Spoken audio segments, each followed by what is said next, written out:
मनलीन झाले भोजाजींच्या चरणी मनलीन झाले मनलीन झाले आणि हे गवसले सार सुखाचे आणि हे गवसले सार सुखाचे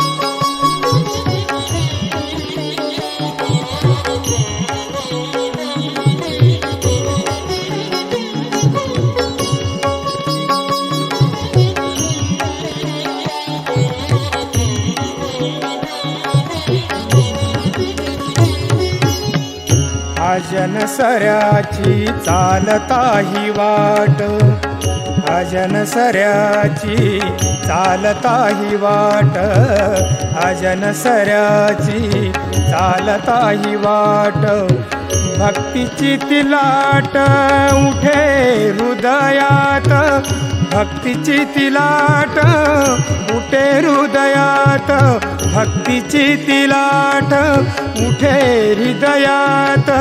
उठे हृदयात ओ भोजाजीच्या चरणी मनलीन झाले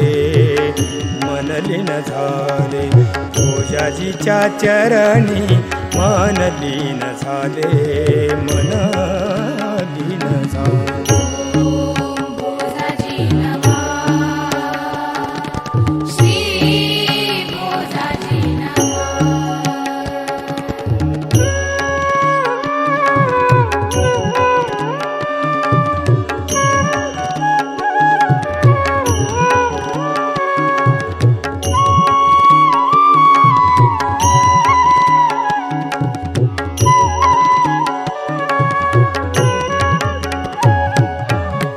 चैत्र महिन्यात वद्य द्वादशीला चैत्र महिन्यात वद्य ओम हरि ओम हरि नित्यं महेशं राजगणमं चारुचन्द्रावशन्तं रत्नाकरभूषणाङ्गं परशुमृगबलाभीत्यस्तं प्रसन्नं पद्मासीनं समन्तास्तो ईष्टुमगणैराकृतं वसानं विश्ववाद्यं विश्वबन्धं निखिलभयहरं पञ्चवक्त्रं त्रिनेत्रं ओम कस्तूरे तिलकं ललाटपट्ले वक्षस्थले कौस्तुभं नासाग्रे वरमोतिकं वेणुकटे कङ्कणं त्रिभुजराजा प्रसन्नार्थं शरणारविन्दार्थाय नमो नमः ओम कस्तूरे तिलकं ललाटपट्ले वक्षस्थले कौस्तुभं नासाग्रे वरमोतिकं वेणुकटे कङ्कणं बोलो गोपाल कृष्ण भगवान की जय हो भोजाजी महाराज की जय हरिनाम तुम्हें पावन झाले आपण तरुणी तुझा चरले जडमुळा ते पावन केले जय देव जय देव जय देव जय देव जय भोजे बाबा जय संत बाबा आरती ओवारू खावे महाराजा जय देव बुधवार दिवशी जनलोका येते साधू जन येते मानोभावे तुमच्या पूजा कराते उद्भक्ती कबराचा होम जलाते तीर्थ प्रसाद आनंदा देते जय देव जय देव जय देव जय देव जय भोजे बाबा जय संत बाबा आरती ओवारू पावे महाराजा जय देव संतोषी रोमाणी वैष्णव भक्ता भावे ओ वारे तो रुक्माणी कांता शरणागत ओम कर्पूर गौरम करुणावतारम संसार सारम भुजेन्द्रहारम सदा वसंतम हृदयारविंदे भवम भवानी सहितं नमामि तुम्हें हो माता च पिता तुम्हें हो बंधो च सखा तुम्हें हो विद्या द्रविणम तुम्हें हो सर्वं मम देव हरे राम राम राम हरे हरे हरे कृष्ण कृष्ण कृष्ण हरे राम राम हरे हरे हरे कृष्ण कृष्ण कृष्ण दिग्गं समर्पयामि प्रत्यक्षं धूपं दीपं दर्शयामि ओम जले शीतलकरणार्थाय नमो नमः ओम बोलो श्री संत जगद्गुरु भोजाजी महाराज की जय। स्वयंपाक केला पुरणपोळीचा स्वयंपाक केला पुरणपोळीचा स्वयंपाक केला पुरणपोळीचा ओ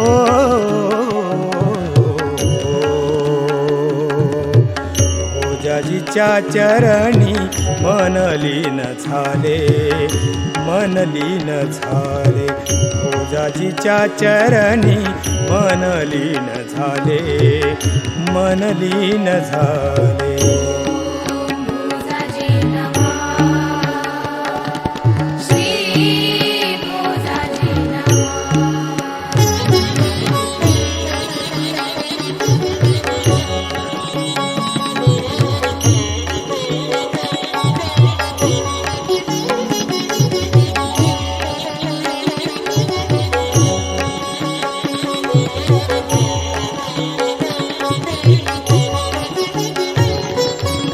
अशी पुण्यभूमी स्वर्गाहून थोर, अशी पुण्यभूमी स्वर्गाहून थोर, अशी पुण्यभूमी आ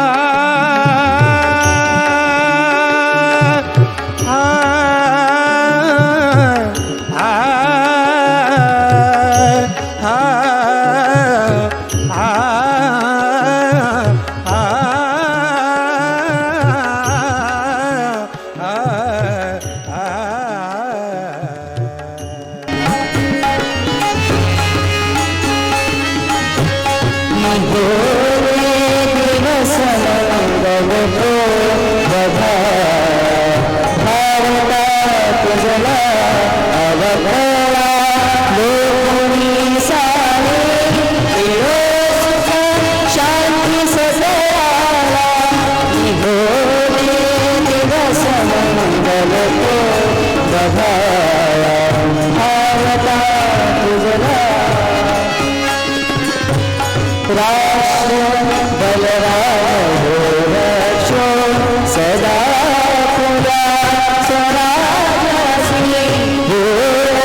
दिवस मंगल तो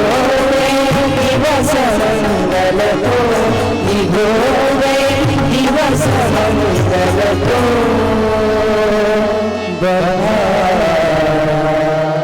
भारता तुझला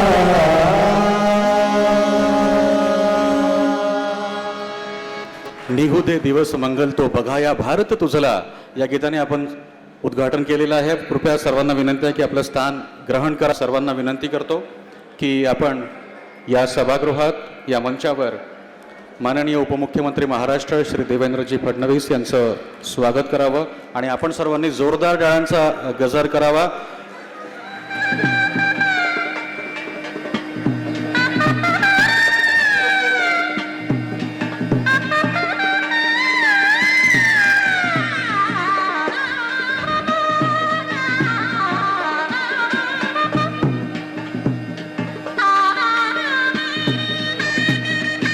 माननीय लक्ष्मणजी गमे संमेलन अध्यक्ष यांचं स्वागत करण्याकरिता मी माननीय राजेश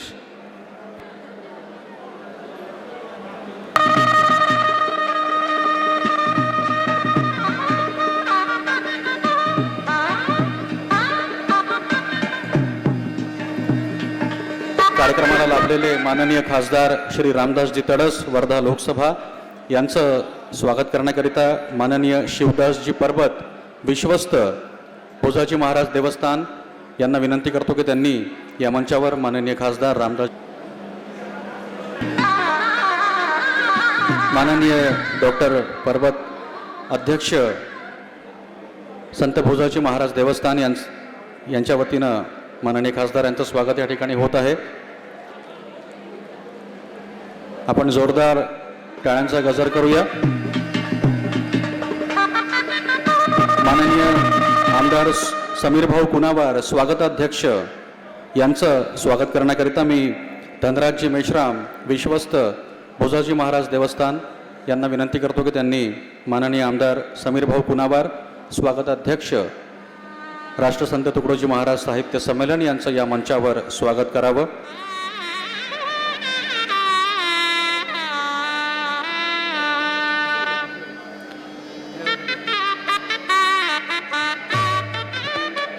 माननीय आमदार रामदासजी आंबटकर यांचं स्वागत करण्याकरिता मी राजेंद्रजी ढवळे विश्वस्त भोजाजी महाराज देवस्थान आजनसरा यांना विनंती करतो. राजेशजी ढवळे यांनी माननीय आमदार रामदासजी आंबटकर यांचं स्वागत करावं. माननीय आमदार अशोकजी उईके यांचं स्वागत करण्याकरिता मी माननीय नितीनजी मडावी माजी जिल्हा परिषद अध्यक्ष वर्धा यांना विनंती करतो की त्यांनी या मंचावर माननीय अशोकजी उईके आमदार यांचं स्वागत करावं.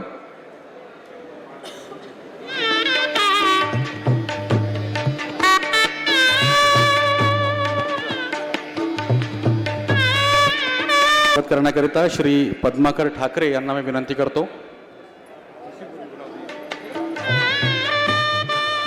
श्री पद्माकर ठाकरे माननीय आमदार संजय कुमार बोतकुलवार यांचं स्वागत करतील. माननीय जनार्दनजी बोथे यांचं स्वागत करण्याकरिता मी माननीय तारातनजी कठाळे यांना विनंती करतो की त्यांनी जनार्दनजी बोथे यांचं या मंचावर स्वागत करावं. माननीय जिल्हाधिकारी श्री राहुलजी कर्डिले यांचं स्वागत करण्याकरिता मी श्री रमेशजी ठाकरे विश्वस्त संत भोजाजी महाराज देवराव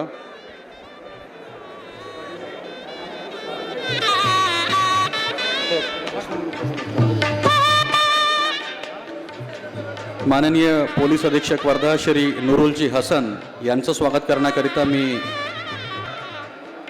यांना विनंती करतो की माननीय पोलीस अधीक्षक यांचं या मंचावर स्वागत करावं. प्रचार प्रमुख गुरुकुंज आश्रम यांचं स्वागत करण्याकरिता श्री श्यामजी कोपरकर विश्वस्त संत भोजाजी महाराज देवस्थान यांना विनंती करतो की जनार्दनजी बोथे तसेच माननीय डॉक्टर परबत यांना विनंती करतो की त्यांनी या मंचावर त्यांचं स्वागत करावं. तसेच मंचावर उपस्थित सर्व सन्माननीय व्यक्तींचं मी या ठिकाणी आयोजकांच्या वतीने हार्दिक स्वागत करतो. मडावी कार्यकारी अध्यक्ष साहित्य संमेलन श्री भोजराजजी भोमले यांना विनंती करतो की त्यांनी या मंचावर माननीय नितीनजी मडावी कार्यकारी अध्यक्ष तसेच माजी जिल्हा परिषद अध्यक्ष मंडळी अतिथी मंडळी यांचं मी आयोजकांच्या वतीने हार्दिक स्वागत करतो.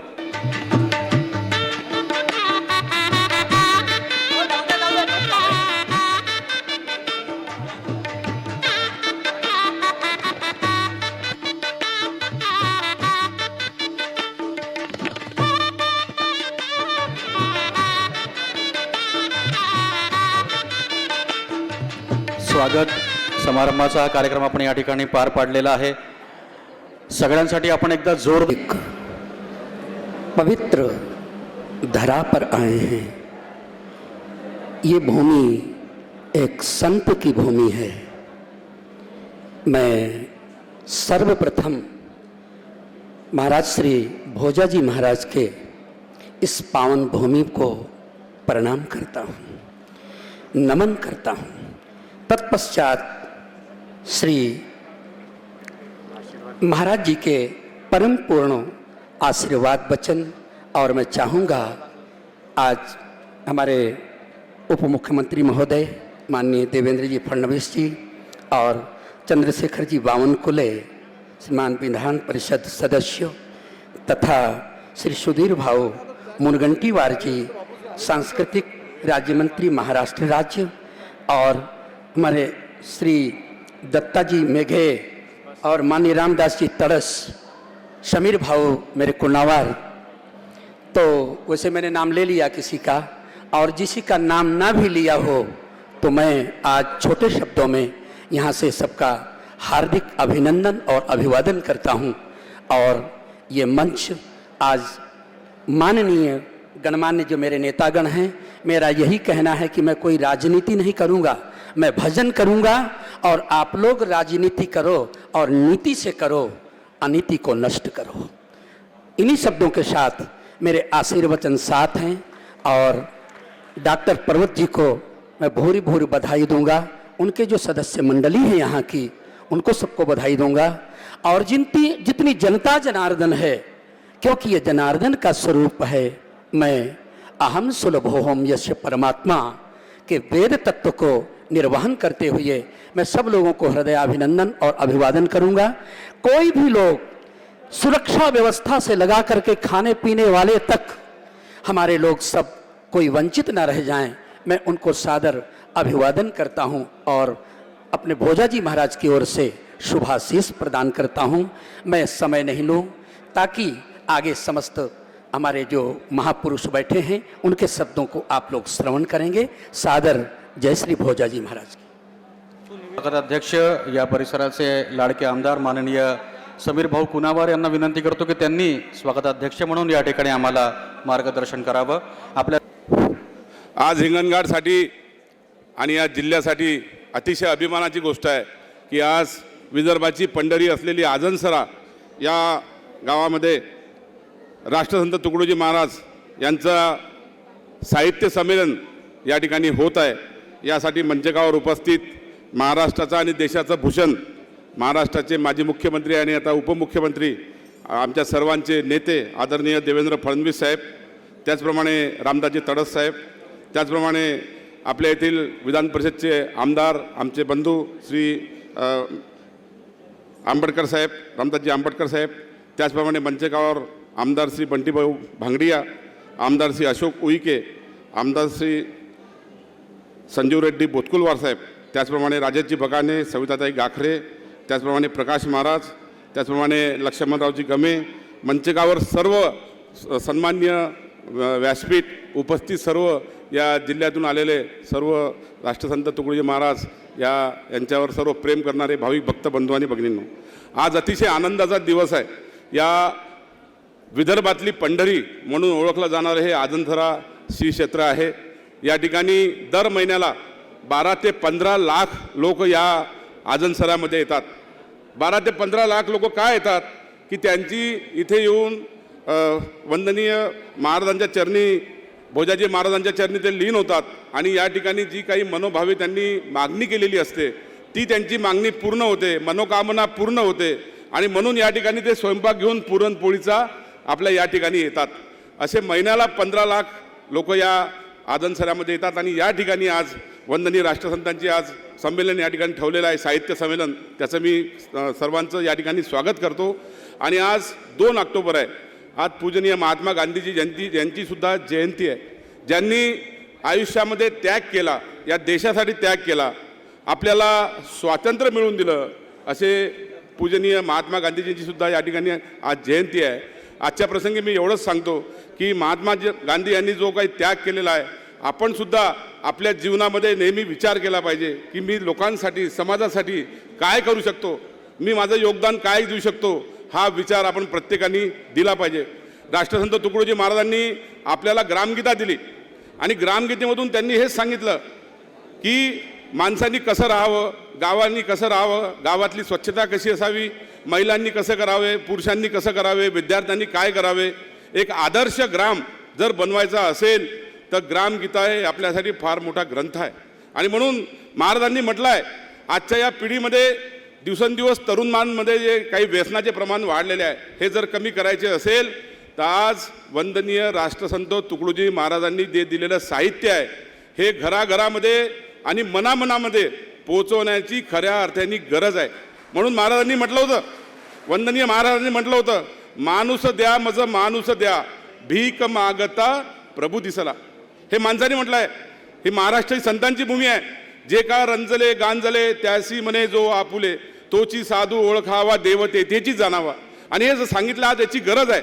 आज ही तरुणाई आपली चांगल्या मार्गाने लागली पाहिजे, यांना आपल्याला चांगले संस्कार दिले पाहिजे. हे सर्व आज आपल्यावरती, खांद्यावरती वंदनीय राष्ट्रसंत तुकडोजी महाराजांनी ही जबाबदारी टाकलेली आहे. हे आपण सर्वांनी केलं पाहिजे. मला असं वाटते, जास्त वेळ घेणार नाही, साहेबांना जायचं आहे. मी आदरणीय फडणवीस साहेबाला सांगतो की साहेब, आपण आज या ठिकाणी आलात. आमची या ठिकाणी अतिशय काही महत्त्वाचे काही कामं या आदनसऱ्याचे आहे. याच्यामध्ये सर्वात महत्त्वाचं म्हणजे आम्ही तुमचं धन्यवाद देतो की आपण आदनसरा हे जे क्षेत्र आहे, हे प्रसाद योजनेमध्ये साहेबांनी घेतल्यामुळे एकदा साहेबांसाठी जोरदार टाळ्या वाजवा.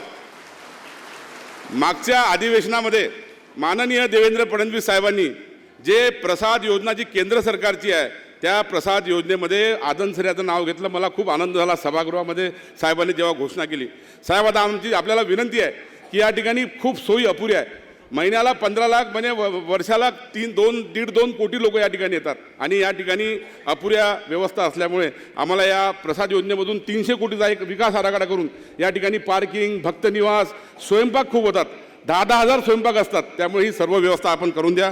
त्याचप्रमाणे आदनसरा बॅरेज, साहेब आदनसरा बॅरेज, मी आता मागच्या अधिवेशनामध्ये हा विषय मांडला होता. साहेबांनी मला विधानसभेमध्ये लक्षवेधीला उत्तर दिलं की आपण करतो आहे. साहेब, आमची विनंती आहे की यावर्षी त्याला प्रत्यक्ष सुरुवात या आदनसरा बॅरेजला आपण करून द्यावी, एवढी माझी विनंती आहे. आणि एक रस्ता साहेब महत्त्वाचा आहे. हा 22 किलोमीटरचा एक रस्ता आम्हाला हॅममध्ये मी टाकलेला आहे, अजून तो मंजूर नाही झाला, कारण की इकडून येणाऱ्या भक्तांना खूप अडचण होते. म्हणून हा एक आपल्या हायवे टू हायवे पोहोण्यापर्यंत एक रस्ता हॅममध्ये आपण घ्यावा. आणि त्याचप्रमाणे रोहिणी घाटावरचा पूल अशोक उईके बसलेला आहे. यवतमाळ लागलं, पलीकडे यवतमाळ आहे आणि अलीकडे वर्धा आहे आणि मधामध्ये नदी आहे. त्यामुळे हा रोहिणी घाटावरचा पूल साहेबांनी, गडकरी साहेबांनी मंजूर केला, पण त्याला अजून थोडीशी स्पीड देण्याची गरज आहे. ते सुद्धा आपण एवढं करून द्या, एवढं आमचं म्हणणं आहे साहेब. त्याचप्रमाणे इथे एक इको पार्क व्हावा अशी पण मागणी आहे. आणि त्याचप्रमाणे या ठिकाणी एक भव्य ग्रामगीता भवन आणि गोशाळा या ठिकाणी आम्हाला निर्माण करायची आहे. त्या प्रसाद योजनेमध्ये आपण ते सुद्धा आपण आम्हाला करून द्यावं. आम्ही त्यासाठी प्रयत्नशील आहोत. एवढंच म्हणतो, आपण आले या ठिकाणी आणि फार मोठा संदेश हा महाराष्ट्राला आणि देशाला जाणार आहे. बस मी एवढीच विनंती करतो. आणि एक सर्वात शेवटी सर्व शेतकऱ्यांची नम्र विनंती करतो की आमच्याकडलं सोयाबीन हे 90% गेलेलं आहे. त्यामुळे सोयाबीनच्या शेतकऱ्यांना आम्हाला मदत द्यावी. आपण मागच्या वर्षीसुद्धा मोठी मदत केली आम्हाला सोयाबीनच्या शेतकऱ्यांसाठी. यावर्षीसुद्धा सोयाबीनच्या शेतकऱ्यांसाठी शेवटी आपल्यावरती साहेब आहे. आमचं 2 वर्षापूर्वी आमचं सोयाबीन गेलं होतं, असंच 3 वर्षापूर्वी. पण त्यावेळेला महाविकास आघाडी सरकार होतं. हा काही व्यासपीठ राजकीय नाही आहे, पण तेव्हा मी उपोषण केलं 7 दिवस, पण आम्हाला निधी मिळाला नव्हता. मागच्या वर्षी आपण दिलं, पण यावर्षीचं नुकसान फार मोठं आहे. आपण एवढी आम्हाला विनंती करतो. आणि तुम्हा सर्वांचं या ठिकाणी मनपूर्वक स्वागत करतो, धन्यवाद देतो. आणि माझे 2 शब्द संपवतो. साहेब, मला इथं हिंगणघाटला जागर यात्रेला जायचं असल्यामुळे मी आपली परवानगी मागतो साहेब. धन्यवाद. जय हिंद, जय महाराष्ट्र. नंतर मी या संमेलनाच्या आयोजनामागची नेमकी भूमिका काय आहे ती भूमिका विशद करण्याकरिता संस्थानचे अध्यक्ष माननीय डॉक्टर पर्वत यांना विनंती करतो की त्यांनी आपल्यासमोर या आयोजनामागची भूमिका मांडावी. मी पाहुण्यांचे हार्दिक मनपूर्वक स्वागत करतो आणि मुख्यतः आमच्या आग्रहाने आपल्या सर्वांची इच्छा आज पूर्ण झाली असे महाराष्ट्राचे लाडके नेते उपमुख्यमंत्री आज आपल्या या छोट्याशा गावात या मोठ्या तीर्थक्षेत्राला आले त्याबद्दल सर्वांनी टाळ्या वाजवून त्यांचं स्वागत करावं अशी मी नम्र विनंती करतो. धन्यवाद साहेब. है प्रार्थना गुरुदेव से यह स्वर्ग संसार हो अति उच्चतम जीवन बने अति उच्चतम जीवन बने परमात्ममय व्यवहार हो अति शुद्ध हो आचार हो तन मन हमारा सर्वदा है प्रार्थना गुरुदेव से यह सर्ग संसार हो. जय गुरुदेव. चरात चरात वास करणारी चैतन्य शक्ती गुरुदेव कृपा सिंधू परब्रह्म संत सद्गुरु श्री संत भोजाजी महाराज राष्ट्रसंत श्री तुकडोजी महाराज वैराग्यमूर्ती गाडगे महाराज संत सती सोना माता यांना माझे कोटी कोटी वंदन. उपस्थित गुरुवर्य सुरेश शरणजी शास्त्री महाराज विचार व्यासपीठावर विराजमान संमेलनाचे उद्घाटक महाराष्ट्राचे लाडके नेते उपमुख्यमंत्री व धर्मसंस्थानाचे विकास महर्षी मान्य नामदार श्री देवेंद्रजी फडणवीस साहेब हिंगणघाटच्या कार्यक्रमाला उपस्थित होऊ शकले नाही असे आमचे आदरणीय कोराडी संस्थानचे अध्यक्ष चंद्रशेखरजी बावनकुळे साहेब ते सुद्धा कार्यक्रमानंतर येतील. आमचे आधारवड ज्येष्ठ नेते मान्य श्री दत्ताजी मेघे प्रकृतीमुळे येऊ शकले नाही. खासदार श्री रामदासजी तळस संमेलन स्वागताध्यक्ष श्री समीर भाऊ कुणावार कार्यकारी अध्यक्ष नितीनजी मडावी भूपेंद्रजी शहाणे रामदासजी आंबटकर कीर्तिकुमार भांगडियाजी उके साहेब आणि मान्यवर आमदार साहेब उपस्थित सर्व गणमान्य मान्यवर व्यक्ती मी तुम्हाला हृदयपूर्वक आपले स्वागत करतो. काही प्रोटोकॉलमुळे आणि वेळेच्या अभावामुळे मी आपले व्यक्तिशः स्वागत करू शकलो नाही त्याबद्दल दीर्घ व्यक्त करतो. सर्वांचे मी स्वागत करतो. आज महात्मा गांधी आणि लाल बहादूर शास्त्री यांच्या जयंतीनिमित्ताने औचित्य साधून खेड्याकडे चला जय जवान जय किसान ग्राम उत्थानाचा मंत्र जपून राष्ट्रसंत तुकडोजी महाराज साहित्य संमेलनासाठी उपस्थित सर्व साहित्यप्रेमी गुरुदेव सेवक वारकर भक्त मंडळी आपणा सर्वांना मी त्रिवार वंदन करतो. सर्व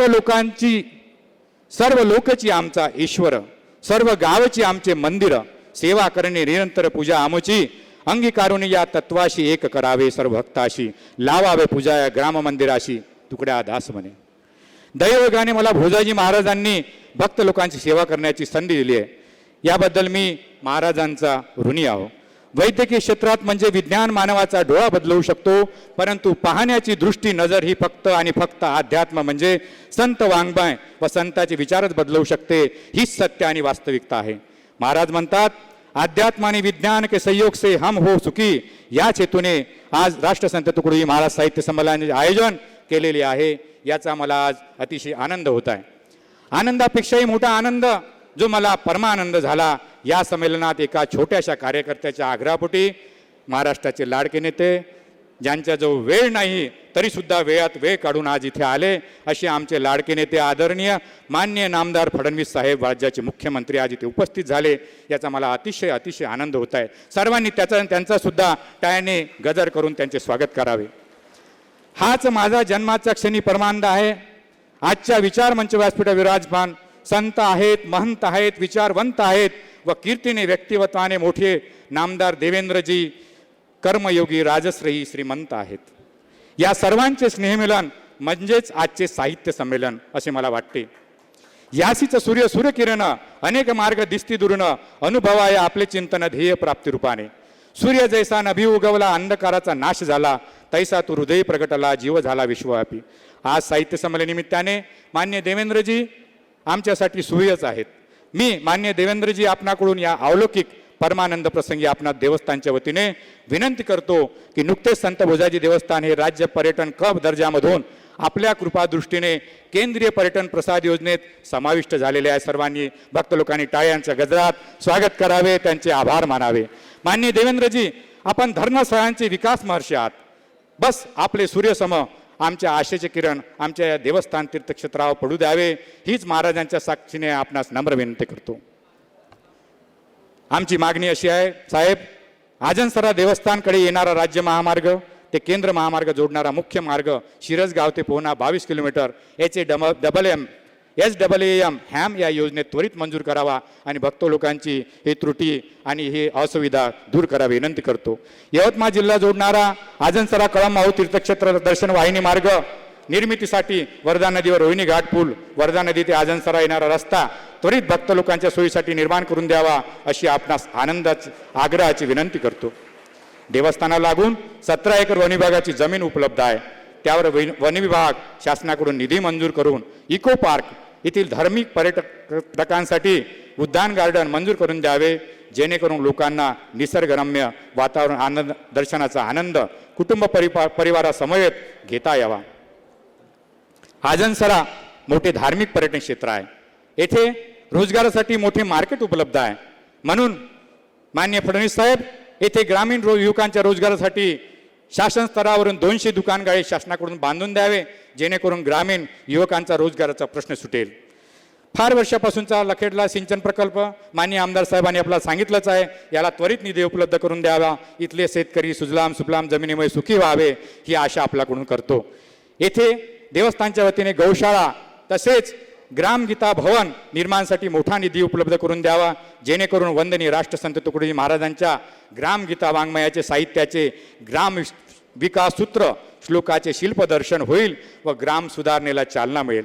या देवस्थानामध्ये महिन्याला सुमारे 15 लाख भाविक भक्त पूर्णाचा प्रसाद घेऊन येतात. क दर्जा पर्यटन निधीमध्ये निधी येतो, परंतु हा निधी विकास कामासाठी अपुरा पडतो. त्यामुळे आम्ही सर्व परीने भाविक भक्तांना उच्च प्रतीच्या सुविधा देण्यास कमी पडतो. म्हणून आता आपणच या देवस्थान मंदिराला विकासासाठी 300 कोटी केंद्रीय पर्यटन प्रसाद योजनेतून खेचून आणून द्यावे व या देवस्थानचा विकास घडून आणावा, हीच महाराजांच्या लाखो भक्त लोकांकडून मी आपणास नम्र प्रार्थना करतो. मान्य साहेब, आम्ही देवस्थानने मागील 5 वर्षात महाराजांच्या आशीर्वादाने अनेक सुविधा प्रकल्प सामाजिक दायित्वाच्या भावनेतून सुरू केलेले आहे. यामध्ये प्रसादालय प्रकल्प, वंचित निराधारांचा आश्रय वृद्धाश्रम प्रकल्प, माफक दरात शुद्ध पाण्याचा प्रकल्प, महिला बेरोजगार स्त्रींच्या मंदिरातील फुल निर्माल्यापासून धूप अगरबत्ती, गोरगरिबांसाठी सेवार्थ दवाखाना, लोकांच्या सेवेत रुग्णसेविका अविरत सुरू आहे. हे सर्व माझ्या गावकऱ्यांच्या सहकार्यांच्या विश्वस्त मंडळाच्या मार्गदर्शन व आपल्यासारख्या नेत्यांच्या पाठिंब्यामुळे शक्य झाले आहे. यामुळे मी सर्वांचा खूप खूप ऋणी आहो. आजच्या या राष्ट्रसंत साहित्य संमेलन मंगल प्रसंगी आपण अमूल्य वेळ देऊन आम्हाला धार्मिक कार्य करण्याचे बळ दिले, याबद्दल माननीय फडणवीस साहेब, माननीय उपस्थित सर्व मान्यवर, आपला देवस्थान मंडळाच्या वतीने खूप खूप आभारी आणि ऋणी आहो. आता विश्वात्मके देवे येणे वाग्यज्ञ तोषावे, तोषणी मज द्यावे पसाय दान हे. दुरितांचे तिमिर जाओ, विश्वस्त स्वधर्म सूर्य पाहो, जो जे वांछील तो ते लाहो प्राणी जात. साहित्य संमेलनात उपस्थित सर्वांना शुभेच्छा. माझ्या प्रास्ताविकाला पूर्णवेन देतो. राम कृष्ण हरी. जय गुरुदेव, जय भोजाजी. धन्यवाद. करिता उद्घाटन प्रसंगी उपस्थित महाराष्ट्राचे उपमुख्यमंत्री गृहमंत्री सन्मान्य श्री देवेंद्रजी फडणवीस, आमच्या वर्ध्याचे खासदार सन्मान्य श्री रामदासजी तडस, आमच्या संस्थेचे सर्वाधिकारी सन्मान्य श्री लक्ष्मणरावजी गमे आणि इतर सर्व आपापल्या मतदारसंघातून आलेले आमदार मंडळी, उपस्थित सर्व महानुभाव, आपण पाहुणे मंडळी आणि आपण गावागावावरून आलेले उपस्थित बंधूंनो आणि भगिनींनो, मित्रांनो, आजचा दिवस मोठा सुंदर आहे. देवेंद्रजी, तुम्ही आज अशा ठिकाणी आले, तुम्ही कदाचित महाराष्ट्रात फिरले असेल, महाराष्ट्राच्या बाहेर फिरले, जगात फिरले, पण एवढं पुरण कुठंही शिजत नाही त्या पुरणाच्या ठिकाणी तुम्ही आज या ठिकाणी आलेले आहे. देवेंद्रजी, इथं माणसांना नाही माकोड्या मुंग्यांना डायबिटीज झाला आहे पुरण खाऊ खाऊ. इतकं पुरण या भूमीमध्ये शिजतं. म्हणून तुम्हाला एकच विनंती आहे, मी काय जास्त बोलत नाही, भरपूरदा तुमच्यासमोर बोललो आहे. आमची एकच विनंती आहे की राष्ट्रसंत तुकडोजी महाराजांचा गुरुकुंज आश्रम आणि संत भोजाजी महाराजांचा आजनसरा आश्रम तुमच्या याच्यात चमकवून द्या. बस एक इतिहास होईल, आम्ही सगळे आनंद जाऊ. खूप खूप धन्यवाद, खूप खूप धन्यवाद. जय गुरु.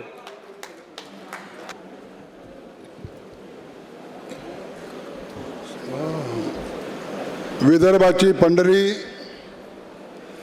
संत भोजाजी महाराजाच्या पावनभूमीत राष्ट्रपिता महात्मा गांधी व लालबहादूर शास्त्री यांच्या जयंतीनिमित्त अखिल भारतीय गुरुसेवा सेवा मंडळाच्या या कार्यक्रमामध्ये उपस्थित या महाराष्ट्राचे उपमुख्यमंत्री, आमचे नेते आदरणीय देवेंद्रजी फडणवीस साहेब, या ठिकाणी आमदार संजीव रेड्डी बोदुलकर, अशोक उईकेजी, बंटी भांगडेजी, आदरणीय रामदास आंबटकरजी, राजेश बकालेजी, सविता गाकरे, राहुल करडेलेजी, नूरुल हसनजी, प्रकाश महाराज वाघ, नामदेव शास्त्री महाराज, नितीन मडावीजी आणि ज्यांच्या हाती या मंदिराचे सूत्र आले आणि पाहता पाहता यांनी विदर्भात शेगाव नंतर या देवस्थानाला स्वरूप आणलं ते डॉक्टर पर्वतजी, उपस्थित बंधू आणि भगिनींनो. साहेब, मी काही 1-2 मिनिटात फक्त आपला प्रस्ताव या ठिकाणी मांडतो. साहेब, येता येता आपण सोयाबीनचं पीक पाहिलं आणि शेतकऱ्याला आज सोयाबीनचं पीक हातून गेलं. सोयाबीनच्या पिकावर रोगानं अतिक्रमण केलं आणि पावसानं सुद्धा अतिक्रमण केलं आणि म्हणून आपण लवकरात लवकर याचा सर्वे करून शेतकऱ्याला मदत करावी. त्याचप्रमाणे आजनसरा बॅरेक जो विलासराव देशमुखनी त्यावेळेस भूमिपूजन केलं होतं, आता वर्षानुवर्ष निघून गेले, परंतु आजनसरा बॅरेकला मात्र पुढं चाल मिळाली नाही. आपण हे आजनसरा बॅरेक सुरुवात करतो जेणेकरून या भागातल्या शेतकऱ्याच्या पिकाला पाणी मिळेल, त्यांच्या शेतीला पाणी मिळेल आणि इथला शेतकरी सुखी होईल. या ठिकाणी रोडची मागणी केली, उईके साहेब बसले. उईके साहेबांनी वर्धा आणि यवतमाळ हे जिल्हा जवळजवळ या रोडच्या माध्यमातून जोडण्यात येईल आणि या ठिकाणी अनेक भाविक यवतमाळ जिल्ह्यातून येईल अशी मी आपल्याकडून अपेक्षा करतो. त्याचप्रमाणे क वर्ग तीर्थक्षेत्र आहे, याला अ वर्ग तीर्थक्षेत्रामध्ये घ्यावं या दृष्टीने आपण या ठिकाणी प्रयत्न करावं. मी पुन्हा आपलं मनापासून या ठिकाणी आभार मानतो आणि माझ्या शब्दाला विराम देतो. जय हिंद. ही भूमिपूजनची पहिला जो आहे तो आहे मुक्तांगण बागेचा.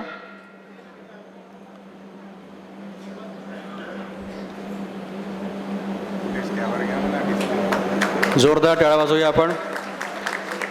यानंतर आश्रय अनाथाश्रम व वृद्धाश्रम याचा आपण जोरदार टाळ्या वाजवून या क्षणाला साक्ष द्यायची आहे. तिसरा आहे संत भोजाजी महाराज करिअर अकॅडमी.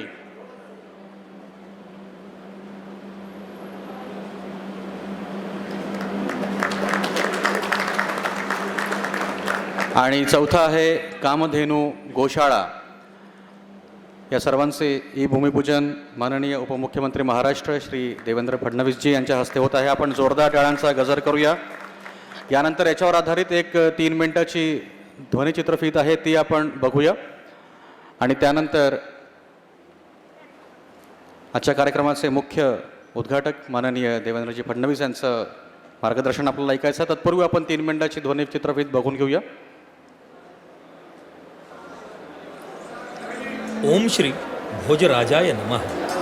जय जय सद्गुरु भोजराजाय नमः. माऊली नमस्कार. संत श्री भोजाजी महाराजांच्या वास्तव्याने पावन आणि पुनीत झालेलं गाव म्हणजेच विदर्भाची पंढरी म्हणून नावलौकिकास आलेलं श्री क्षेत्र आजनसरा.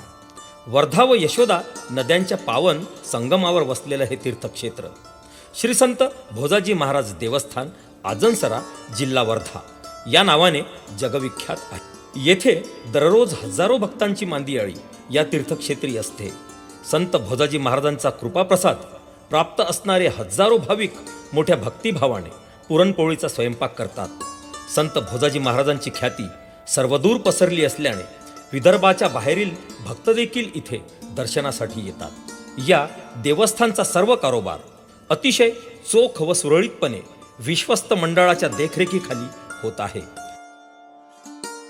भक्तांची गैरसोय होऊ नये म्हणून भक्त निवासाची व्यवस्था करण्यात आलेली आहे। भव्य प्रसादालय देखील या ठिकाणी सुरू करण्यात आलेले आहे।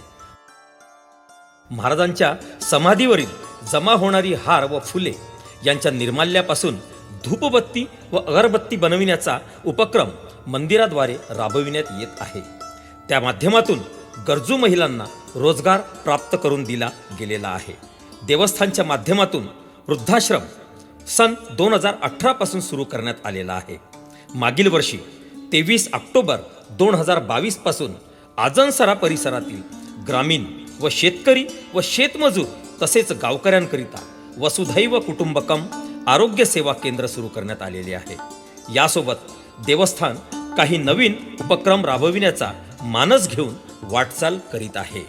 यात दर्शनार्थी पर्यटकांना कुटुंबासहित धकाधकीच्या आयुष्यातून व महाराजांच्या सानिध्यात काही दिवस आनंदाने व भक्तिभावाने या तीर्थस्थळी रमता यावे या उद्देशाने मुक्तांगण बाग वन विभागाच्या जागेवर निर्माण व्हावी यासाठी शासनाकडे अध्यक्ष डॉक्टर विजय पर्वत व संपूर्ण विश्वस्त मंडळ पाठपुरावा करीत आहे।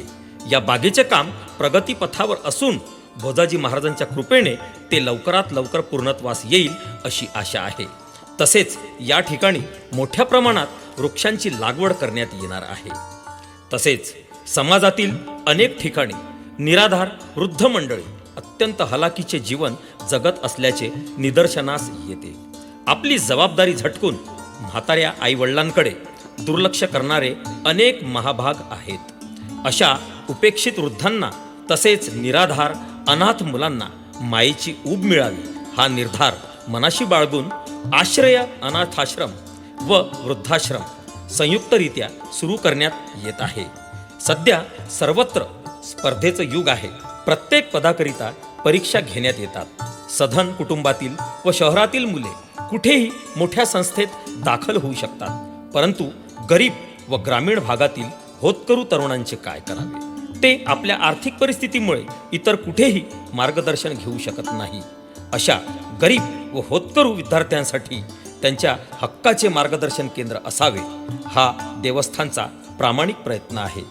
याला मूर्तरूप देण्यासाठी स्वराज्य प्रतिष्ठान संस्था नागपूर ही संस्था मदत करण्यास तयार आहे, ज्याद्वारे आम्ही संत भोजाजी महाराज करिअर अकॅडमी स्थापन करणार आहोत। होतकरू विद्यार्थ्यांना पोलीस भरती व सैन्य भरती पूर्व प्रशिक्षण उपलब्ध होईल व आगामी काळात स्पर्धा परीक्षांचे मार्गदर्शन केंद्र देवस्थानच्या माध्यमातून राबविण्यात येईल। भारतीय गोवंश जातीच्या 200 गायींचे संवर्धन व पालन करण्याचा विश्वस्त मंडळाचा संकल्प असल्यामुळे कामधेनू गोशाळा निर्माण करण्याचा प्रयत्न सुरू आहे। या गोशाळेच्या माध्यमातून येथे येणाऱ्या भाविकांना स्वयंपाकासाठी गौरी जळवण लाकूड प्रकल्प सुरू करण्यात येणार आहे। सोबतच भाविकांना शुद्ध देशी गायीचे दूध, दही व तूप उपलब्ध करून देणे हा प्रयत्न आहे। या सर्व लोकोपयोगी उपक्रमांकरिता केंद्रीय पर्यटन प्रसाद योजनेतून महाराष्ट्र शासनाकडून भरीव 300 कोटींचा निधी केंद्राकडे प्रस्तावित व्हावा। या तीर्थक्षेत्राचा शेगावप्रमाणे सर्वांगीण विकास पर्यटन रूपाने व्हावा यासाठी अध्यक्ष डॉक्टर विजय पर्वत व संपूर्ण विश्वस्त मंडळ श्री संत भोजाजी महाराज श्री क्षेत्र आजनसरा सातत्याने पाठपुरावा करीत आहे। प्रस्तुत उपक्रमांकरिता लागणारा अंदाजित 300 कोटींचा निधी शासन दरबारी मंजूर व्हावा ही देवस्थान विश्वस्त मंडळ व समस्त भाविक भक्तांची महाराष्ट्र शासनाला आग्रहाची विनंती। जय भोजाजी। या ठिकाणी आपल्याला मार्गदर्शन करावं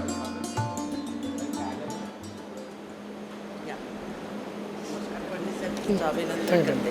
पुष्पाताई बोंडे, अखिल भारतीय गुरुदेव सेवा मंडळाचे अध्यक्ष.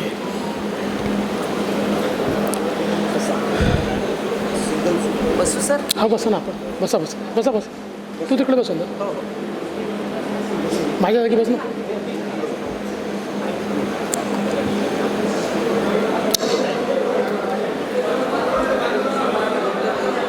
हिंदवी स्वराज्याचे सरसंस्थापक छत्रपती शिवरायांना मानाचा मुजरा करतो. भारतीय राज्यघटनेचे शिल्पकार भारतरत्न डॉक्टर बाबासाहेब आंबेडकर यांना मानवंदना अर्पित करतो. राष्ट्रपिता महात्मा गांधी यांच्या जयंतीच्या निमित्ताने त्यांना त्यांच्या चरणी नतमस्तक होतो. लालबहादूर शास्त्रींच्या चरणी नतमस्तक होतो. आज ज्यांच्या सानिध्यात आणि ज्यांच्या आशीर्वादानं हा कार्यक्रम या ठिकाणी संपन्न होतोय ते संत भोजाजी महाराज यांच्या देखील चरणी नतमस्तक होतो. आणि खऱ्या अर्थानं राष्ट्रसंत म्हणून संपूर्ण मानवतेला ज्यांनी संदेश दिला असे राष्ट्रसंत तुकडोजी महाराज यांच्या साहित्य संमेलनाच्या निमित्ताने त्यांच्या चरणी देखील या ठिकाणी मी नतमस्तक होतो. मंचावर उपस्थित सन्माननीय खासदार रामदासजी तळस, समीरजी कुणावार, गुरुवर्य महंत सुरेश शरण शास्त्रीजी महाराज, अशोकराव उईके, बंटीजी भांगडिया, रामदासजी आंबटकर, त्याचप्रमाणे श्री भोतकुलवार, आत्ताच आलेल्या बोंडेताई, लक्ष्मणरावजी गमे, जनार्दनजी बोते, नितीनजी मडावी, डॉक्टर विजयजी पर्वत, प्रकाश महाराज वाघ, सरिताताई गाकरे, आपले जिल्हाधिकारी राहुल कर्डिले, पोलीस अधीक्षक नरूल हसन, मंचावरील सर्व मान्यवर आणि या ठिकाणी उपस्थित सर्व भगिनी आणि बंधूंनो, या हॉलमध्ये बाहेरच्या पेंडॉलमध्ये देखील खूप मोठ्या प्रमाणात सर्व बंधू भगिनी उपस्थित आहे.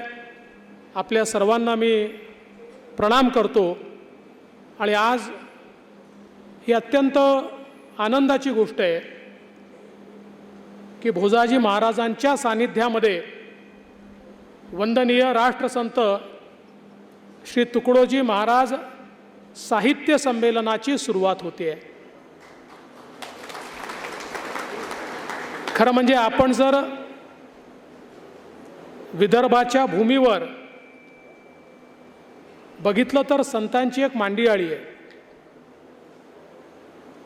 पण 19व्या शतकाच्या उत्तरार्धात आणि 20व्या शतकाच्या मध्यान्नापर्यंत आपल्याला पाहायला मिळतं की 3 संतांनी खूप मोठ्या प्रमाणात प्रबोधन केलं. प्रज्ञाचक्षू गुलाबराव महाराज असतील की ज्यांना दृष्टी नव्हती, पण ज्या साहित्याची निर्मिती प्रज्ञाचक्षू गुलाबराव महाराजांनी केली, खरं म्हणजे असं म्हणता येईल की त्यांना दृष्टी जरूर नव्हती, पण त्यांना दिव्य दृष्टी होती आणि त्या दिव्य दृष्टीतून त्या साहित्याची निर्मिती त्यांनी केली. त्याचप्रमाणे संत गाडगेबाबा की ज्यांनी स्वच्छतेचा संदेश तर दिलाच, पण त्याच सोबत जातीभेद निर्मूलन, अंधश्रद्धा निर्मूलन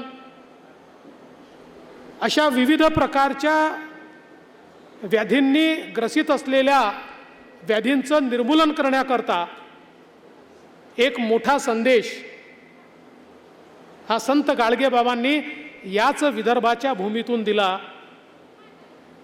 आणि त्याच मांदियाळीमध्ये खऱ्या अर्थानं आपला संदेश आपल्या कृतीमध्ये आणणारे संत हे जर कोणी झाले असतील तर ते वंदनीय राष्ट्रसंत श्री तुकडोजी महाराज होते. त्यांनी केवळ विदर्भाच्या भूमीत नाही, केवळ महाराष्ट्राच्या भूमीत नाही, तर अखिल भारतामध्ये एक जागृती आणली, एक जागरण केलं. आणि केवळ भारतापुरतं नाही तर जपानमध्ये आणि विश्वाच्या अन्य भागांमध्ये देखील हा जो काही मानवतेचा विचार आहे तो विचार पोचवण्याचं काम हे राष्ट्रसंत तुकडोजी महाराजांनी केलं. त्यांच्या भजनांच्या माध्यमातून त्यांनी इतक्या मोठ्या प्रमाणात जागृती केली.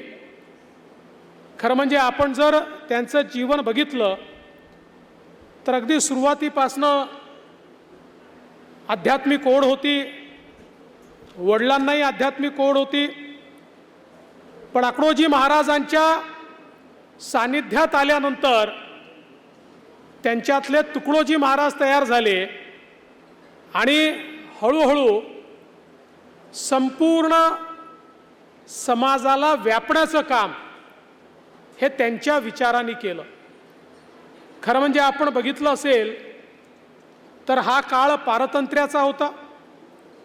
हा काळ आपल्या समाजाला रूढी प्रथांनी रसातळाला नेल्याचा काळ होता. अज्ञान, अंधश्रद्धा, जातीव्यवस्था या सगळ्या गोष्टींमुळे कुठेतरी समाजातली विजिगीषू वृत्ती संपलेली होती. एक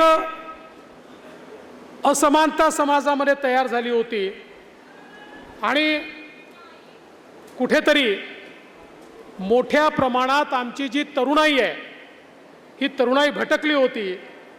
पाऊस सुरू झालेला आहे, बाहेर मांडवातनं पाणी पडत असेल तर बाजूला स्वयंपाकगृहामध्ये देखील ज्यांना जायचं असेल ते निश्चित जाऊ शकतात.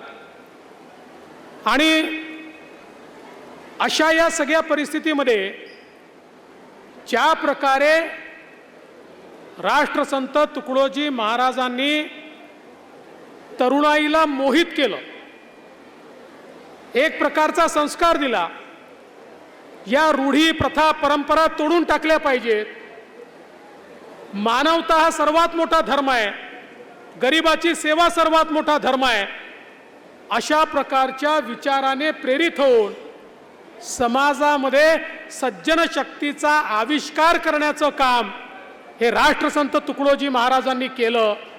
आणि मग आपल्या भजन खंजिरीच्या माध्यमातून एक अशी पिढी त्यांनी तयार केली की ज्या पिढीने एकीकडे सश्रद्ध समाज तयार केला, एकीकडे संस्कारित समाज तयार केला, पण त्याच वेळी आम्ही पारतंत्र्यात राहणार नाही अशा प्रकारे राष्ट्रीय विचाराचं रोपण देखील समाजामध्ये करण्याचं काम राष्ट्रसंत तुकडोजी महाराजांनी केलं.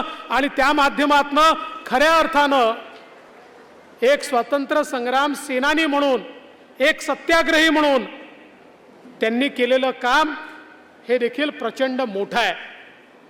आणि म्हणूनच आपण पाहतो की राष्ट्रसंत तुकडोजी महाराजांचं साहित्य, त्यांची भजनं ही समाजाला का भावतात? कारण आपल्या ज्या रोजच्या व्यथा आहेत, प्रत्येक घरच्या ज्या कथा आहेत, याचं वर्णन आणि त्याचं निराकरण या दोन्ही गोष्टी त्यांच्या भजनांमध्ये आणि त्यांच्या कवितांमध्ये त्या ठिकाणी आपल्याला मिळतात. म्हणून खऱ्या अर्थानं राष्ट्रसंत हे सर्वांना त्या ठिकाणी भावले. आणि त्यातून जी जागृती त्यांनी तयार केली, समाजामध्ये जो विचार त्यांनी त्या ठिकाणी तयार केला, आपण विचार करा, जवळजवळ 1200 भजनं मराठीत, 2000 भजनं हिंदीमध्ये, असं विपुल भजनांचं लेखन त्यांनी केलं आहे. मराठीमध्ये आणि हिंदीमध्ये त्यांनी लिहिलेली भजनं ही देशभरामध्ये प्रसिद्ध झाली. आणि आपल्याला कल्पना आहे 1953 साली राष्ट्रपती भवनामध्ये त्यांना भजन गाण्याकरता जेव्हा निमंत्रित केलं आणि त्या भजनाने ज्यावेळेस राष्ट्रपती राजेंद्र प्रसादजी हे इतके प्रभावित झाले की त्यांनी सांगितलं, आजपासून तुम्ही राष्ट्रसंत आहात. राष्ट्रसंत ही उपाधी या भारताच्या इतिहासामध्ये राष्ट्रपतींनी राष्ट्रसंत ठरवलेले एकच राष्ट्रसंत आहेत, ते म्हणजे वंदनीय तुकडोजी महाराज आहेत. आणि ज्यावेळी जपानच्या धर्म परिषदेमध्ये देखील त्या ठिकाणी राष्ट्रसंत तुकडोजी महाराज गेले. बघा, त्यापूर्वी 1893 साली स्वामी विवेकानंदांनी सर्वधर्म परिषद गाजवली होती आणि त्यावेळी पहिल्यांदा आपला विचार, आपला धर्म, आपली संस्कृती याच्या दिग्विजयाची पताका ही स्वामी विवेकानंदांनी त्या ठिकाणी लावली. आणि त्याच प्रकारे जपानच्या धर्म परिषदेमध्ये राष्ट्रसंत तुकडोजी महाराजांनी, ज्यांना भाषा देखील येत नव्हती, अशांनाही भजन खंजिरीच्या माध्यमातून इतकं मोहित केलं की त्या ठिकाणी राष्ट्रसंतांचीच चर्चा होती. अशा प्रकारची मोहिनी जपानमध्ये टाकण्याचं काम देखील खऱ्या अर्थानं राष्ट्रसंतांनी करून दाखवलं. आणि म्हणूनच त्यांचा जो विचार आहे, हा विचार हा शाश्वत विचार आहे. हा विचार हा एखाद्या वाहत्या नदीसारखा विचार आहे की जो पुण्य पुरातन आहे पण नित्य नूतन आहे. आणि समाजाला खऱ्या अर्थानं जे अपेक्षित आहे, जे आवश्यक आहे, ते देण्याचं काम हे त्यांच्या माध्यमातून, त्यांच्या विचाराच्या माध्यमातून होतं. आज देखील आपण पाहतो, गुरुदेव सेवा मंडळ असेल, आज आपला गुरुकुंज मोजरीचा आश्रम असेल, वेगवेगळ्या ठिकाणचे आश्रम असतील, इतक्या मोठ्या प्रमाणात जनजागृतीचं काम आणि त्यासोबत स्वच्छतेचं काम, समाज उपयोगी काम हे जेवढ्या मोठ्या प्रमाणात आज आपण करतो, याचं कारण हा मंत्र आपल्याला वंदनीय तुकडोजी महाराजांनी त्या ठिकाणी दिला. आणि म्हणूनच मला असं वाटतं की या सगळ्या त्यांच्या साहित्यातून त्यांनी मानवतेचा विचार दिलाय. आमच्या मंदिराची दारं सगळ्यांकरता खुली आहेत.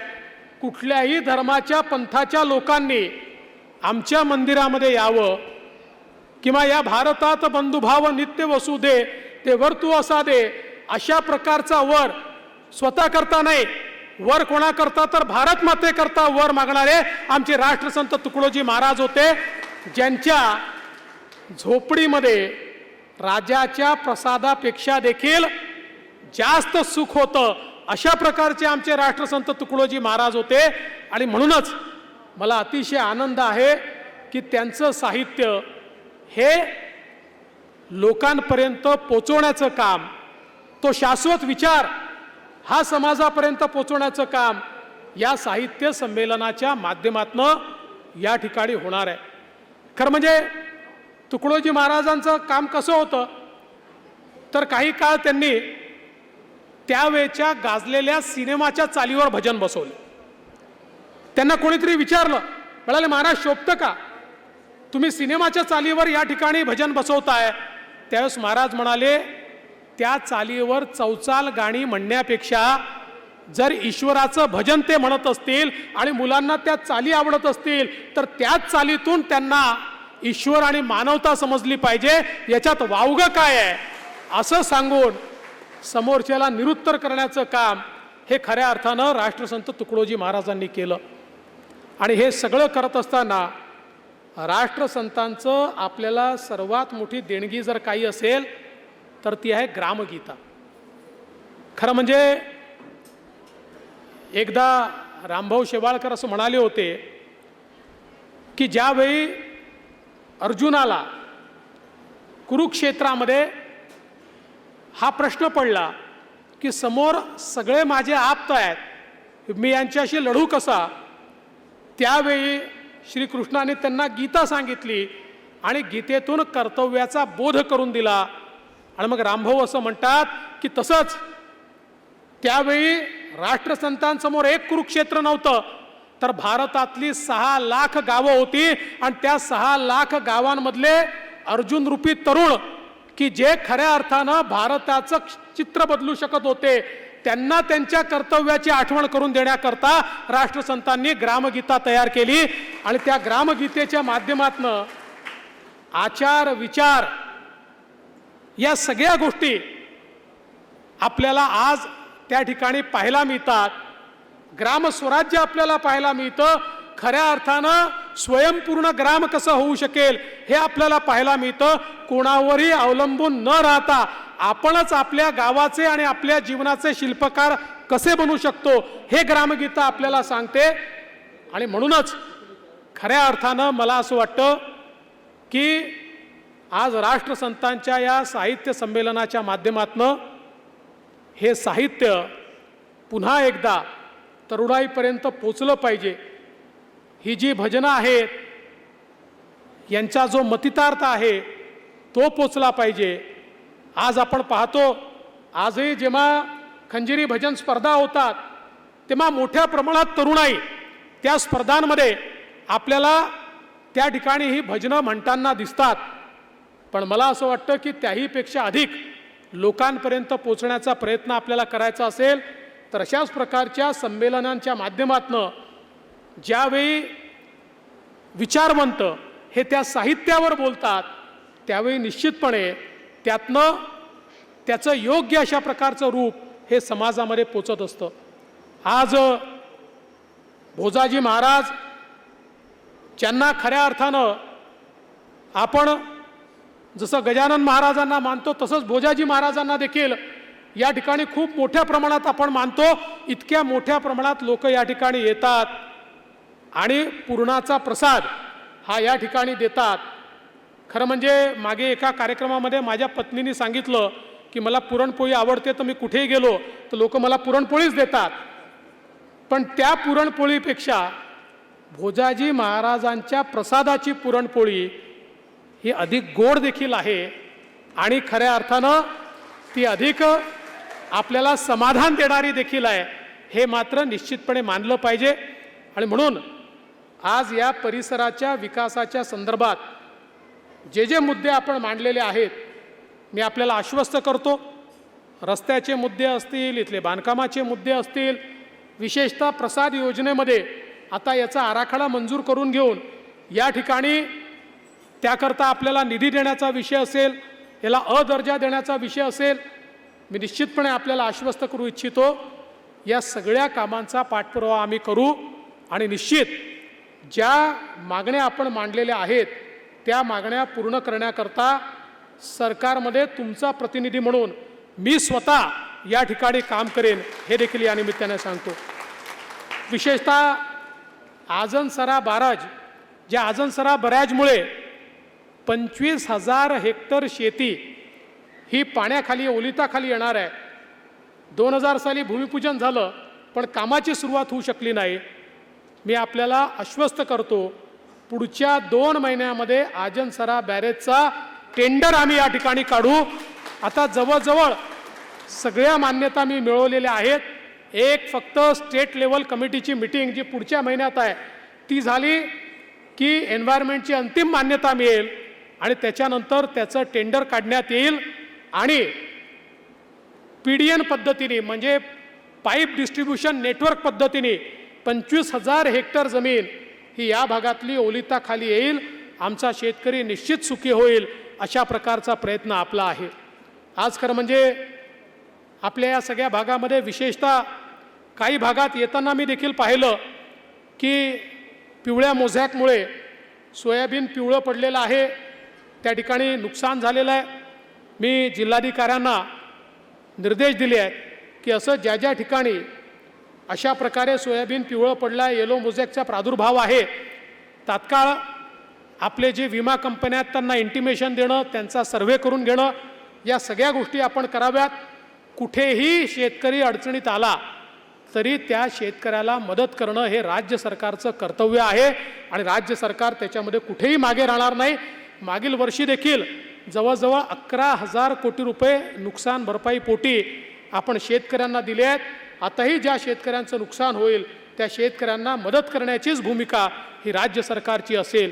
मी पुन्हा एकदा आजच्या निमित्ताने आयोजकांचे मनापासून आभार मानतो की राष्ट्रसंत वंदनीय तुकडोजी महाराजांच्या साहित्य संमेलनाच्या उद्घाटनाला आपण मला बोलवलं, माझा मान वाढवला, त्याबद्दल आपले मनापासनं या ठिकाणी आभार मानतो. आणि जाता जाता हे देखील सांगतो की मागच्या काळामध्ये आपला मोजरीच्या आश्रमाकरता काही गोष्टी आपण केल्या होत्या, काही राहून गेल्या आहेत. मध्यंतरी सरकार नव्हतं त्यामुळे राहिला आहे, पण आपण काळजी करू नका, ज्या राहिलेल्या गोष्टी आहेत त्या देखील आपण पूर्ण करू हा विश्वास मी आपल्याला देतो आणि माझं बोलणं संपवतो. धन्यवाद. जय हिंद. नुकत्याच मंचावर आलेल्या माननीय पुष्पाताई बोंडे, संचालक मंडळ अध्यक्ष श्री गुरुदेव सेवा मंडळ यांचं स्वागत आयोजन समितीच्या वतीने या ठिकाणी करण्यात येत आहे. श्री रितेशजी गावंडे तसेच श्री राजेशजी बकाने, भूपेंद्रजी शहाणे यांचं देखील या मंचावर स्वागत आहे. या योगाच्या दृष्टीने मी सर्वांचे आभार मानतो. श्री कीर्तिकुमारजी भांगडियाजी, महंत श्री अशोक उईकेजी आणि आपली सर्वांची खरोखरच तुमचं अभिनंदन केलं पाहिजे, आभार मानले पाहिजे की इतका वेळेपासून आपण या गरमीमध्ये उन्हामध्ये तहानलेले भुकेलेले, पण आज आपल्याला महाप्रसाद भोजाजी महाराजांच्या या संस्थांमध्ये मिळणार आहे. अखिल भारतीय श्री गुरुदेव सेवा मंडळाच्या वतीने मी सर्वांचं आभार मानतो आणि माझे 2 शब्द संपवतो. जय गुरुदेव. पुढील कार्यक्रम आहे, आपल्याला सूचना मिळेल. कृपया सर्वांचं अखिल भारतीय गुरुदेव सेवा मंडळ श्री संत भोजाजी महाराज देवस्थानच्या वतीनं मी आभार मानतो. आणि यानंतर लगेच ज्याच्यावर आता चिंतन होणार आहे, ग्रामगीत परिसंवाद, याला सुरुवात होणार आहे. आता त्या परिसंवादाला आपण सर्वांनी उपस्थित राहावं. अतिशय महत्त्वाचा कार्यक्रम आहे. पहिला यांच्या संयुक्त विद्यमान राष्ट्रसंत श्री तुकडोजी महाराज यांचं साहित्य संमेलन ते आहेत. त्यांना विनंती आहे की त्यांनी समोर चेअरवर बसून घ्यायचं आहे. अत्यंत शांतताप्रिय जागेवर बसावा. एक घोषणा करतो, जय म्हणायचं. भारत माता की. मोठ्याने म्हणा जरा. फोटोचा कार्यक्रम बंद करावा कृपा करून. त्यांनी लिहिलेलं साहित्य हे माणसाच्या जीवनामध्ये आमूलाग्र बदल घडवतात. याच उद्देशाने त्यांनी एक विचारमंच स्थापन केला आणि या विचारमंचाचं भारतीय विचारमंचाशी विलिनीकरण करून या विचार संपूर्ण भारतातच नव्हे तर आपल्या देशाच्या बाहेर सुद्धा पोहोचला पाहिजे. कारण ग्रंथ वाचन करताना, कारण हा ग्रंथाचाच भार या ठिकाणी या विषयामध्ये आलेला आहे. आणि या भागामध्ये मला असं वाटते महाराजांना जर आपण जी अपेक्षा होती, संपूर्ण गाव समाज हा सुशिक्षित झाला पाहिजे, विकासाकडे गेला पाहिजे, उन्नतीकडे गेला पाहिजे. आणि म्हणून त्यांनी आपल्याला ग्रामगीतेमध्ये प्रार्थना दिलेली आहे. आपण सर्वांनी ती म्हणूया. नमो सद्गुरु ज्ञानदीपा प्रकाशा. आवाज येत नाही जरा. हा, मला माहिती आहे आपले जेवण व्हायचे आहे, आपल्याला तिकडे जायचं आहे, पण एक मी 20 ते 25 मिनिट घेईल, जास्त घेत नाही. सर्वांनी मला साथ द्या. नमो सद्गुरु ज्ञानदीपा प्रकाशा. नमो आद्यरूपा अनंता परेशा.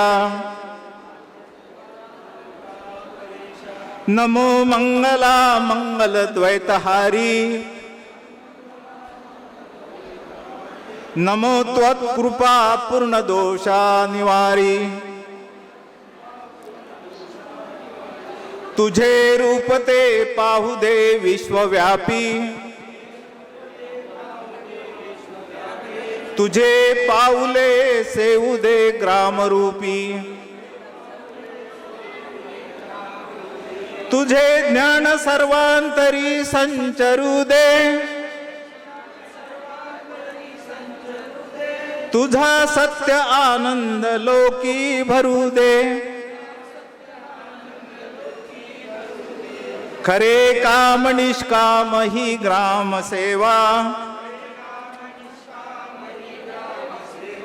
खरे नाम निमंत्रित करतो.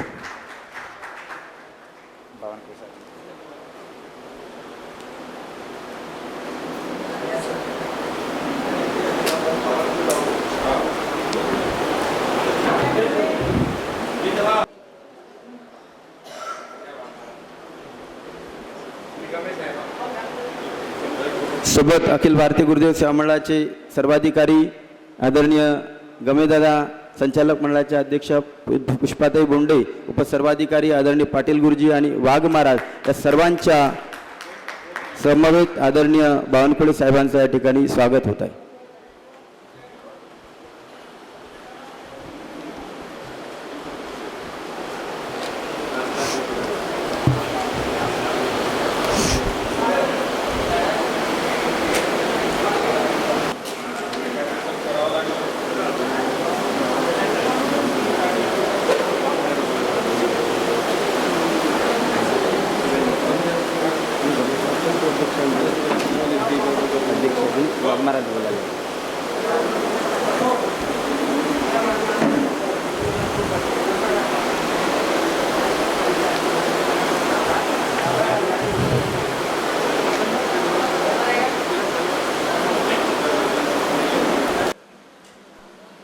संत भोजाजी महाराज आणि आज या राष्ट्रसंत साहित्य संमेलनाच्या समारोपीय सत्राकरिता श्री दामोदरजी पाटील गुरुजी आणि सूत्रसंचालन करणारे आमचे प्रकाशन विभागाचे प्रमुख गोपालजी कडू, या ठिकाणी उपस्थित कार्यकारिणीचे सदस्य आमचे रामदास बापू देशमुख, ज्यांनी 7 दिवस या ठिकाणी शिबिर घेऊन एक चांगला उपक्रम गाजवला, ते आमचे राजे प्रभू सेलोटकर. या सर्व कार्यक्रम मी फक्त एक मुद्दा मांडेन आणि थांबेन, कारण समारोप इथे जरी होतो आहे तरी वरूनही आवाज देणं सुरू आहे. मी एक मुद्दा या ठिकाणी मागणेन की राष्ट्रसंतांचं साहित्य हे काही विद्वत्तेच्या कोशातून लिहिलं गेलेलं नाही. राष्ट्रसंतांचं साहित्य हे विद्वान असं जर म्हटलं तर त्यामध्ये ते बसत नाही. राष्ट्रसंतांचं साहित्य हा जनतेच्या वेदनेतून निर्माण झालेला वेद आहे. जनतेच्या ज्या वेदना आहेत त्या वेदना महाराजांनी ऐकल्यात आणि त्या वेदना प्रतिबद्धित केल्या, ते हे साहित्य आहे. आदी भाषा, जनभाषा समाजापर्यंत पोहोचली आणि समाजाची क्रांती झाली, एक समाज घडला. आज गाडगेबाबांचे विचार घराघरामध्ये रुजलेत, त्याला कारण आहे जनभाषा. आणि जनभाषा ही काही व्याकरणाचार्य आचार्य यांनाच येते असं नव्हे. नाही नाही नाही, जनभाषा त्याच व्यक्तिमत्वामध्ये जन्म घेते जे व्यक्तिमत्व समाजाचे सुखदुःख जाणते, समाजाच्या सोबत राहते, समाजाच्या देशाच्या वेदना ज्यांना माहीत आहे त्यांच्या अंतकरणामध्ये ही जनभाषा निर्माण होत असते आणि त्या जनभाषेत ते आपल्याशी बोलत असतात. तेव्हा त्यांचे शब्द आणि शब्द आपल्यापर्यंत येऊन पोहोचतात. इथे तुम्ही जरी एकीकडे विद्वान साहित्य नाही म्हणाल, तो द्वंद्व समाज, उपमा, अलंकार हे मराठीमधलं व्याकरण राष्ट्रसंतांनी ग्रामगीतेच्या प्रत्येक ओवीमध्ये घातलं. गजरा ओवी जी साहित्यामध्ये कधी एखाद्या कवितेमध्ये सापडते, एखाद्या कडव्यात सापडते, गजरा ओवी, पण वाटून वाटून खाल्ला खवा, किसून किसून घेतला रवा, ह्या ज्या गजरा ओव्या आहेत त्याचं सुद्धा रूपांतर राष्ट्रसंतांनी आपल्या याच्यामध्ये केलं आहे. 4 यमकाच्या ओव्या बहुतेक ग्रंथामध्ये दिसत नसतात, काही ग्रंथांमध्ये आहे, अभ्यास करा. पण राष्ट्रसंतांनी ते आपल्या ग्रामगीतेमध्ये टाकलं. गाव हा विश्वाचा नकाशा, गावावरून देशाची परीक्षा, गावची भंगता अवदशा, येईल देशा, याला 4 यमकाची ओवी म्हणतात. अशा प्रकारच्या कितीतरी म्हणजे विद्वानांच्या व्याकरणाचे अर्थ, व्याकरणाचे स्वरूप राष्ट्रसंतांनी आपल्या साहित्यामध्ये दिलेत. त्यांचं भजन हे केवळ स्वरातालामध्ये गाण्यासाठी नव्हतं, तर तुमच्या हृदयामध्ये पोहोचत होतं की सच काम किया जग में जिसने उसने प्रभु नाम लिया न लिया, अपने मन को बस में हो किया वह चारों धाम गया न गया. असं हे साहित्य मायबाप आपण आपल्या जवळ ठेवावं, त्याचा अभ्यास करावा आणि दिवसेंदिवस त्याचा अनुभव या ठिकाणी घ्यावा.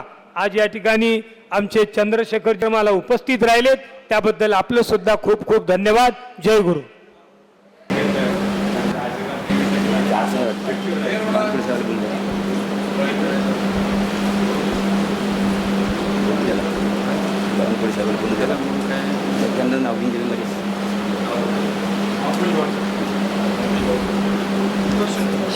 आदरणीय अंकुशदादा यांचं स्वागत आदरणीय गमेदादा करतील अशी त्यांना विनंती करतो.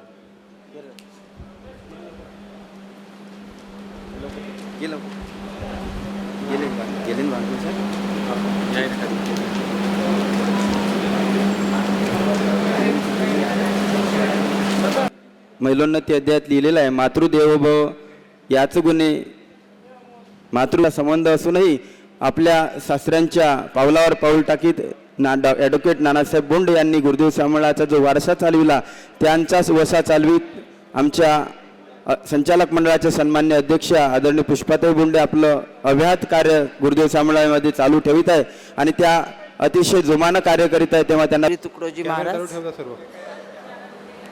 चराचरात वास करणारी श्री गुरुदेव शक्ती, ज्या सभागृहात आपण बसलेलो आहोत, ज्यांची आपण पूर्णाची पोळी प्रसाद म्हणून खाल्ली आणि ज्यांच्या दरबारात हा प्रचंड असा साहित्य संमेलनाचा कार्यक्रम होतोय आणि एका नाण्याला दोन बाजू असतात. एक बाजू जर तुकडोजी महाराजांची असेल तर दुसरी बाजू भोजाजी महाराजांची. आश्रमाला जे स्वरूप येतं, आश्रमाला जे रूप येतं, त्या आश्रमावर जे संस्कार होतात, आज राष्ट्रसंतांचं साहित्य संमेलन, साहित्य जोपर्यंत स्वतःचं हित आपल्याला कळत नाही, मी कोण, कशा करता आलो, मला कुठे जायचं, मला काय करायचं, किती दिवस जगायचं, जगणं माझ्या हातात आहे का, या सगळ्या गोष्टींचा विचार करण्याकरता म्हणून साहित्य आहे. साहित्य काही विद्वानांकरता, पंडितांकरता, लेखकांकरता, साहित्यिकांकरता नाही. साहित्य हे बहुजन समाजासाठी, तुमच्या आमच्यासाठी. वाघ महाराज ऐका, नेहमी नेहमी पाटील गुरुजीशीच गप्पा नका मारतो, इकडे बसावरतो. रेल्वेमध्ये प्रवास करत होते आणि एका पती पत्नीचं भांडण चालू होतं. ऐका, मी भाषण देत नाही. तर शेवटी ती बाई म्हणाली, आप कभी मेरे सुनते ही नहीं बोले. तो मी वरून म्हटलं, क्या हो गया दीदी, क्या बात है, क्यों आप दोनों ऐसा ये कर रहे. बोले देखो, बोले दीदी, बड़ी दीदी, जीजी, ये मुझे बोलते, बोले कि तू रात दिन भगवान भगवान भगवान का ही करती रहती है.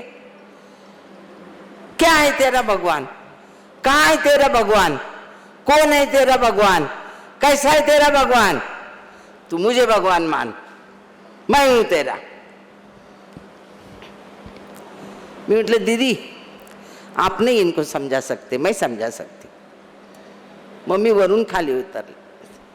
मतलब भाई साहब जरा आके मेरे पास भी बैठो, मैं बताती आपको भगवान क्या है. पूरे दुनिया की जनसंख्या, लोक संख्या कितनी है, अरबों खरबों में पूरी दुनिया. मैं खाली एक गांव के लिए, I am not talking with you, but because he was highly qualified person, so that's why I have to talk with him in English. मैंने कहा पूरी दुनिया की लोक संख्या आपको पता है. आप इस धरती पर आ गए. एका मिनिटात सांगते मी, जास्त वेळ नाही लावत.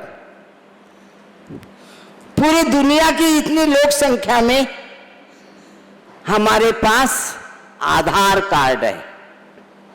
सबके पास है आधार कार्ड, चाहे वो महल में रहे, चाहे वो झोपड़पट्टी में रहे, चाहे कहीं पर भी रहे.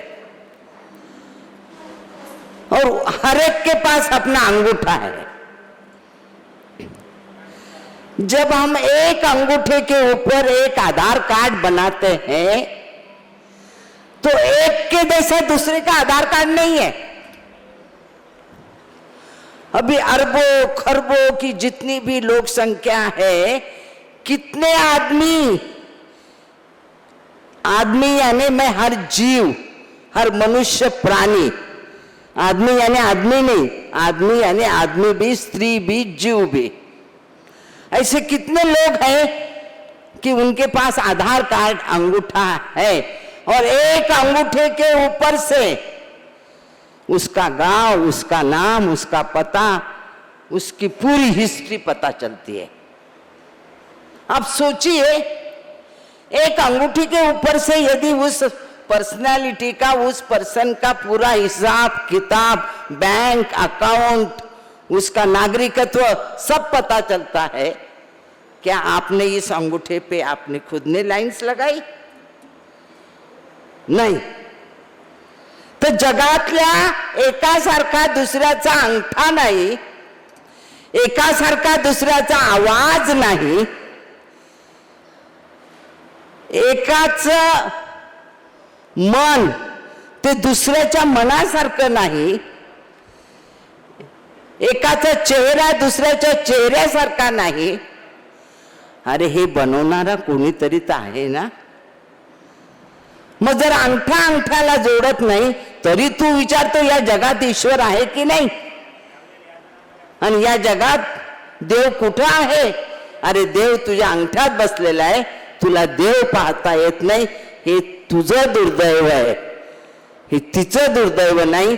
तिने ओळखलं की आत्मा आणि परमात्म्याचं नातं काय। राम नाम सत्य है, सत्य बोलो गत्य है। मग काय राम नाम सत्य है?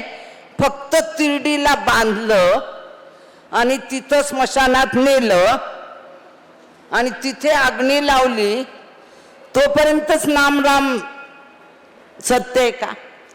आणि सत्य बोलो गत्य है, आणि वापस आल्यानंतर राम नाम सत्य नाही का? आणि जर तसं आपण एकदम असं बोललो, या स्टेजवर मी बोलले राम नाम सत्य आहे, हे सगळे म्हणतील का हो ताई असं अभद्र कसं बोलता? तुकडोजी महाराजांनी हे शिकवलं। तुकडोजी महाराजांनी काय शिकवलं?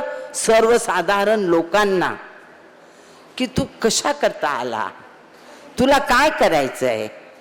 या प्रॉपर्ट्या, ही सत्ता, ही संपत्ती, ही प्रतिष्ठा, हा पैसा, हे काही नाही हो, हे सगळं क्षणिक आहे।